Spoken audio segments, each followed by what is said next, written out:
നമസ്കാരം, എല്ലാവർക്കും സ്വാഗതം. ഞാൻ ശക്തി. 8848296441 എൻ്റെ മൊബൈൽ നമ്പർ. അഗ്ലോണിമ ചെടിയുടെ പരിപാലനത്തിന് നമ്മൾ ശ്രദ്ധിക്കേണ്ട കുറച്ച് കാര്യങ്ങൾ എന്തൊക്കെയെന്ന് നോക്കാം. 1.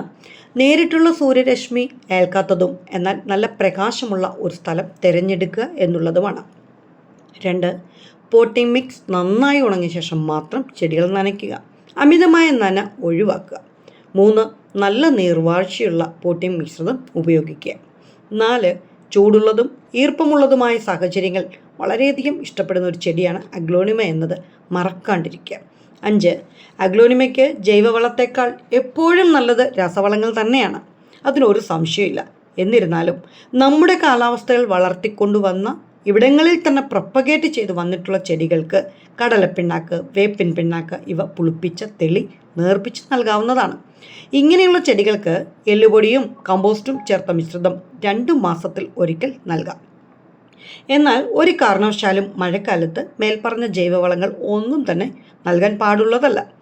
6. പുതിയ തളിർപ്പുകൾ വന്നു തുടങ്ങിയാൽ മാത്രമേ ചെടികൾക്ക് വളം നൽകാൻ പാടുള്ളൂ. കാരണം അഗ്ലോണിമ ചെടി എന്ന് പറയുന്നത് തുടക്കത്തിൽ വളരെ സാവധാനമേ വളരുകയുള്ളൂ. 7. പൂക്കളും പഴുത്ത ഇലകളും നമ്മുടെ ചെടിയിൽ കണ്ടാൽ അപ്പോൾ തന്നെ അത് നീക്കം ചെയ്യേണ്ടത് വളരെ അത്യാവശ്യമാണ്. ഇത് നമ്മുടെ ചെടിയുടെ വളർച്ചയെ സഹായിക്കും. 8. വർഷകാലം ആരംഭിക്കുന്നതിന് മുൻപായിട്ട് സ്യൂഡോമോണസ് ലായനി 5 മില്ലി 1 ലിറ്റർ വെള്ളത്തിൽ നന്നായി കലർത്തുക. ആ ലായനി നമ്മുടെ ചെടികൾക്ക് കൊടുക്കുന്നത് വളരെ നല്ലതാണ്. 9. ചീയൽ രോഗം അഗ്ലോണിമ വളർത്തുന്ന ആളുകളുടെ ഒരു വലിയ തലവേദനയാണ്. ചീയൽ രോഗം ലക്ഷണം ആദ്യം നമ്മുടെ ചെടിയിൽ കാണുന്നത് അതിൻ്റെ തണ്ടിൻ്റെ ചുവട്ടിലും താഴെയുള്ള ഇലകളിലുമാണ്. പിന്നീട് ഈ ഇലകൾ മെല്ലെ മെല്ലെ മഞ്ഞ നിറം വന്ന് ഇത് കൊഴിഞ്ഞു പോകാൻ തുടങ്ങും. ഇങ്ങനെ കണ്ടു കഴിഞ്ഞാൽ ഉറപ്പായും നിങ്ങൾ ചെടി നനയ്ക്കുന്നത് മിതപ്പെടുത്തുക.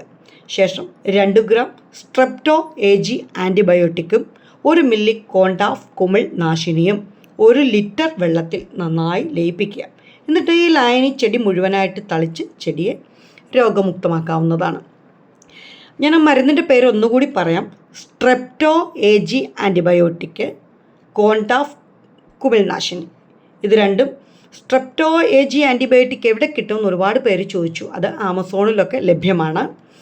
ഈ പറഞ്ഞ കാര്യങ്ങളെല്ലാം കൃത്യമായി നമ്മുടെ ചെടികൾക്ക് ലഭ്യമായാൽ ഒരു പരിധിവരെ എല്ലാ അസുഖങ്ങളിൽ നിന്നും നമുക്ക് ചെടിയെ സംരക്ഷിച്ച് നന്നായി വളർത്തിക്കൊണ്ടുവരാം.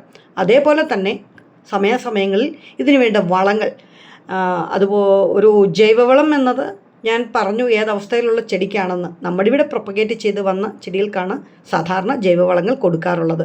അല്ലാതെ നമ്മുടെ തായ്ലൻഡ് വെറൈറ്റീസിനൊക്കെ കൃത്യമായിട്ടും രാസവളങ്ങൾ തന്നെയാണ് കൊടുക്കുക.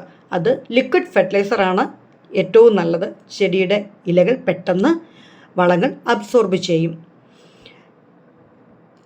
അതുപോലെ തന്നെ പ്രാധാന്യമാണ് നമ്മുടെ ചെടികൾ ഇരിക്കുന്ന സ്ഥലങ്ങൾ വളരെ കൃത്യമായിട്ടും ഒരേ സ്ഥലങ്ങളിൽ തന്നെ ഒരേപോലെ അങ്ങ് വെക്കാതെ ഇടയ്ക്കിടയ്ക്ക് അങ്ങോട്ടും ഇങ്ങോട്ടും അതിൻ്റെ സ്ഥലം മാറ്റി കൊടുക്കേണ്ടതും അത്യാവശ്യമാണ്. ഈ വീഡിയോ നിങ്ങൾക്ക് ഏതെങ്കിലും തരത്തിൽ ഇഷ്ടപ്പെട്ടിട്ടുണ്ടെങ്കിൽ, സഹായമായിട്ടുണ്ടെങ്കിൽ ദയവായിട്ട് ലൈക്കും ഷെയറും സബ്സ്ക്രൈബും കമൻറ്റും ഹൈപ്പും ചെയ്യാൻ മറക്കരുത് എന്ന് അപേക്ഷയോടെ ഇന്നത്തെ വീഡിയോ ഇവിടെ നിർത്തട്ടെ. എല്ലാവർക്കും ഹൃദയം നിറഞ്ഞ നന്ദി പറഞ്ഞുകൊണ്ട് നാളെ വീണ്ടും കാണാവുന്ന പ്രതീക്ഷയോടെ പ്രത്യാശയോടെ എല്ലാവർക്കും ഒരിക്കൽ കൂടി നന്ദി. Thank you. ബൈ.